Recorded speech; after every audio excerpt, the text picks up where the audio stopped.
everyone? I am here with the great Will Doran over there in the NC Capital team. I'm Jaylin Jones, digital producer here at WRAL. Please, if you're watching this video, like and subscribe.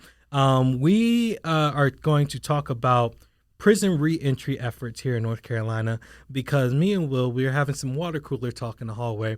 That's how all the great podcasts start, right? It does. We got to workshop these things, and this is a little bit behind the scenes of how we do these things.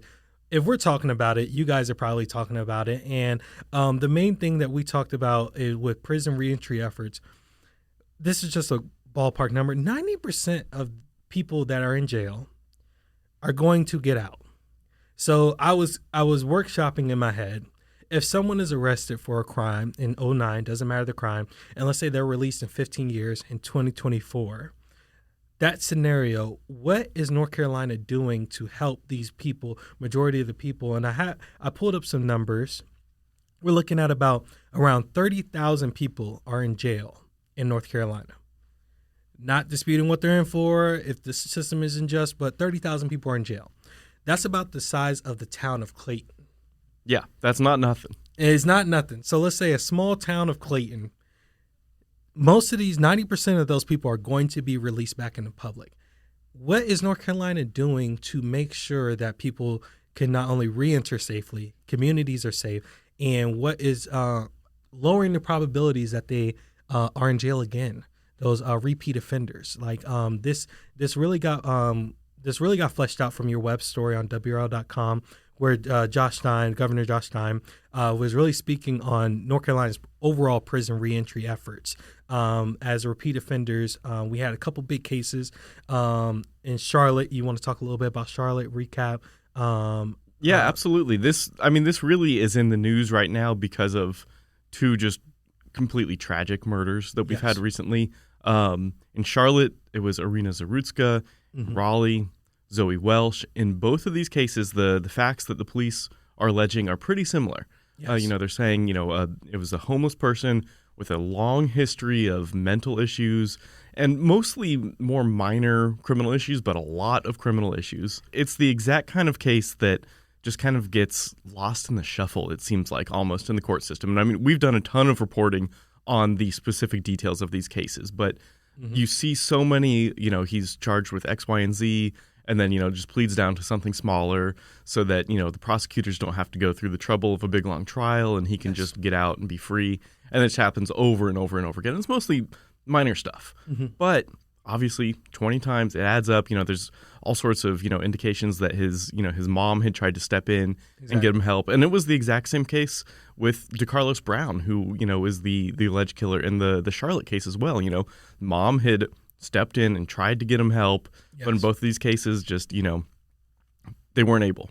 In both of these cases, they had an active community of people that were concerned, voiced their concerns, and tried to put action to those concerns. Right. And even with people trying to help them, it still wasn't enough. And it still devolved into these situations where we're now seeing, they're accused of committing what appears to be just completely random murders.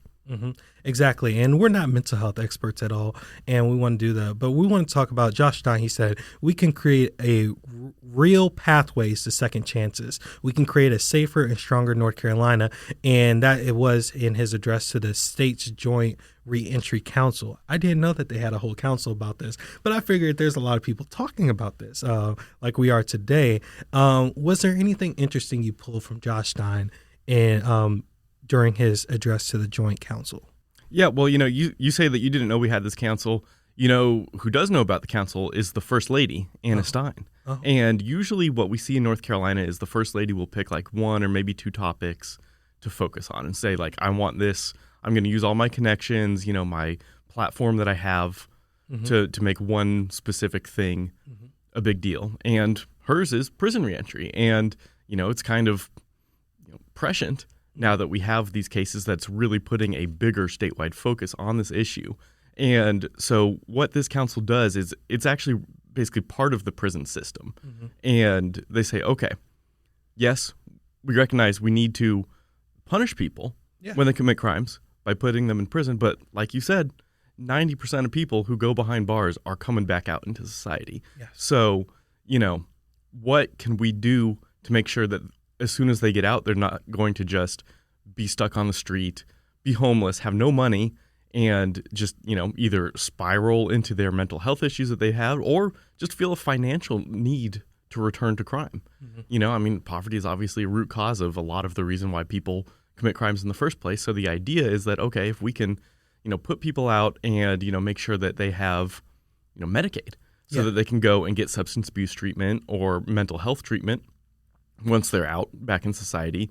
If we can, help them work while they're behind bars, not just sit in your prison cell, but get a job. Exactly. And store some money up so that you can, you have something, right, exactly. You got to get an apartment, you got to get a car. So let's say for that example, if someone was arrested in 2009 and they're released in 2024, you need a laptop to survive. You need a smartphone to survive. And those things aren't cheap.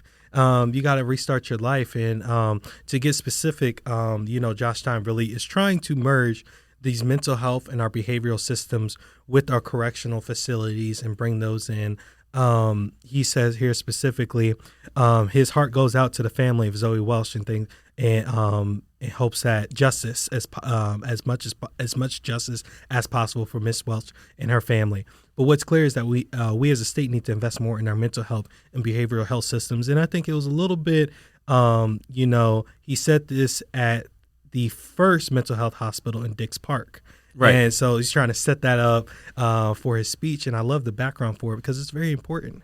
Yeah, well, the entire, well, not the entire problem, but a big part of the problem is we just simply don't have enough beds in our mental hospitals here in the state. So, someone commits a crime, and it's because they are undergoing a mental break. Maybe they think people are following them or whatever is going on. Mental health reasons. Right. And so you say, okay, probably, this person just needs treatment. And then, as long as they're getting treated for their mental issues, they're not going to, commit this crime again. Mm-hmm. But then when you try to get them that treatment that they need, oh, no, there's no beds, nowhere to put you, so we're just going to stick you in jail.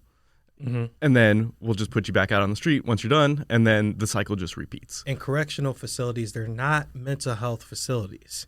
They are not places for someone to get help.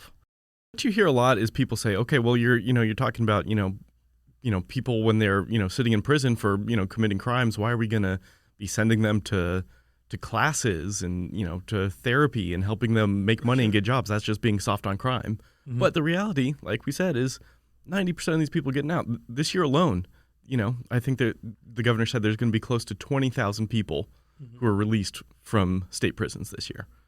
As long as things go according to plan. Yes. And so, that's 20,000 people that could return to crime if they need to, or if they don't get the treatment that they need for their issues, or that could not and, could wind up becoming more productive members of society. Or if they can't do either, maybe they just need to be institutionalized somewhere. Exactly. But the funding issue comes in. We don't have enough physical beds. We don't have enough people who can work those kinds of jobs to help them. It's not a necessarily fun or easy job working in a mental hospital. Republican Representatives John Torbett and Aaron Perret? Yes. Perret. They are saying that increased funding for mental health and public safety should be included in the new budget, because I think Republicans, and I don't know if I'm giving them more credit or things there, but I think they see like, hey, we have some gaps in the system. We want to have a good judicial system. We want to have a good system for punishment and rehabilitation, and that requires taxpayer dollars. It does. And we don't have a new budget right now, and the legislature is coming back in a couple of months this spring, and that's going to be number one priority for them, is figure out this budget. And so John Torbett, Aaron Perret, these two lawmakers I spoke to, they're both top state budget writers. They're not just some random backbenchers. These are the people who are in the room in charge of making these decisions, and they're telling me, we recognize that we have not been putting enough money into mental health in North Carolina. And, obviously it's tragic that it has taken, two lives, to get this attention. But the fact of the matter is it does now have the attention of some of the most powerful people in the state. And they're saying that we are going to focus on this when we come back, and we're going to try to get this done. And you wrote this, and I'm just skimming through your article. Getting people stable employment, the theory goes, will have a knock-on effect in helping them not become homeless or feel financial pressure to return to criminal activities. Because at the end of the day, when you get stressed out, you go with what you know. Right. And obviously what you know got you in this situation in jail, and now you're back out and you're in a high-stress situation trying to find a job, trying to find a place to live, trying to find housing. We don't want you to go back to what you know. We want you to be joining society, and you've paid for your crimes. Yeah. And I think that's just so important. Yeah, and we've seen too. The state isn't just kind of complaining about this. They're trying to make some actual changes, and part of that is by making it easier for people with a record to get a job with the state. Because we know, first of all, that the state has tons of vacant jobs that they need to fill. Mm-hmm. And, you may not get hired as, the next the governor's chief of staff or something, the governor's bodyguard, if you've got a conviction. But, there are a ton of jobs, that, people could be qualified to do. And so, one thing that actually started under former Governor Roy Cooper, but Stein has kept it up, is basically changing some of the state hiring rules to make it easier for people with a record to make that known. You got to be transparent about it. You can't hide your past, but say, hey, look, according to you, the state government, I've paid my debt to society. Here are my skills. Here's how I think I can help. There we go. And it's not just an automatic rejection.